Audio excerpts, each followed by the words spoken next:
would happen in Titusville, Pennsylvania. The story begins with the arrival of Colonel Edwin Drake to inspect a strange spring that bubbled oil. We were standing just feet away from the original production oil well, drilled by Colonel Edwin L. Drake. Basically, it was the very first time that man could get oil out of the ground in any kind of amount. This is Titusville's motto: welcome to the valley that changed the world. Our tagline is, the birthplace of the oil industry. If you look at the first census, there were maybe 200 people. Then the oil boom hit, and this place exploded. We had thousands of people pouring into the oil region, and they started punching holes in the ground everywhere, and I mean everywhere.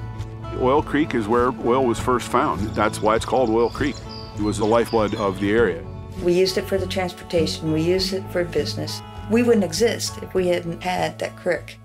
I know, it's creek. Well,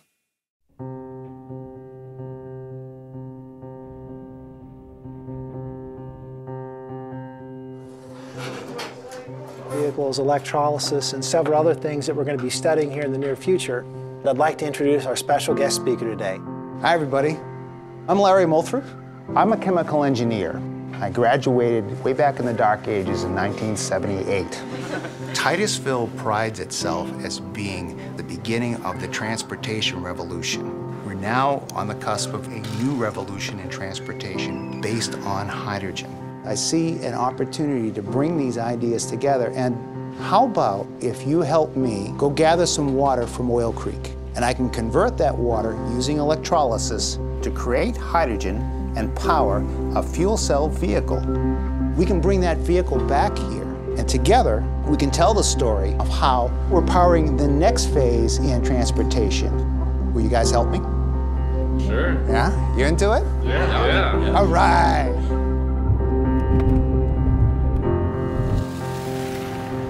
As you can see today, hydrogen is everywhere. Before we had drilled for oil here in Titusville, Native Americans would skim oil off the top of the water. I thought it was pretty cool that we're actually coming back to Oil Creek and we're just taking the water out. With the water we collected, 150 gallons worth, that's enough to electrolyze and fill over a dozen Toyota Mirais. Water electrolysis allows you to take energy, renewable energy when it's available, channel it into the electrolyzer and break apart these water molecules.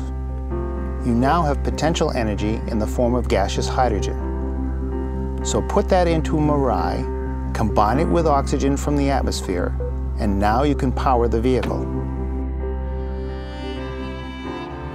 I want to see how excited they are to explain to the people in Titusville what their perspective is, how they view rich traditions established here in Titusville, and how they view this new innovation based on hydrogen. It may sound like it's just a theory at this point, but if you follow me, I will show you the actual car, the water from Oil Creek outside. A simple science experiment that we've been doing since middle school, and it's actually being used in cars and making them run. Through innovation, mankind can seek things out and grow and change. I never thought that my little town would be part of such a big thing, but now I'm actually driving the real car, and it feels awesome. To bring it back here to Titusville, where we started the oil industry, it's a proud moment. It really is.